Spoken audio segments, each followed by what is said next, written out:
Swapna I love you. చి స్వప్న I love you. చిచి రా స్వప్న, కూర్చో, నీతో మాట్లాడాలి. పవన్ గురించి అయితే నాకు తెలీదు, ముందే చెప్తున్నా. చిచి దాని గురించి కాదు.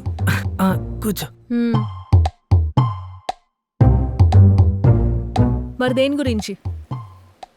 నేను నువ్వు? అది నేను అదే నువ్వు. ఎలా చెప్పాలో తెలియట్లేదు. సరే, తెలుసుకుని చెప్పు. చెప్తా చెప్తా చెప్తా. నువ్వు మా ముగ్గురులో ఒకరిని లవ్ చేద్దాం అనుకుంటున్నావని తెలిసింది. ఎవరు చెప్పారు? తెలిసిందిలే. ఇది చెప్పడానికి కూర్చోమన్నావా? లేదు లేదు, నా ఫ్రెండ్స్ నాకు సపోర్ట్ చేసి నిన్ను వదులుకున్నారు. అంటే అంటే నేను నిన్ను లవ్ చేస్తున్నా అని వాళ్ళు సైడ్ అయిపోయారు. సైడ్ అయిపోయారా?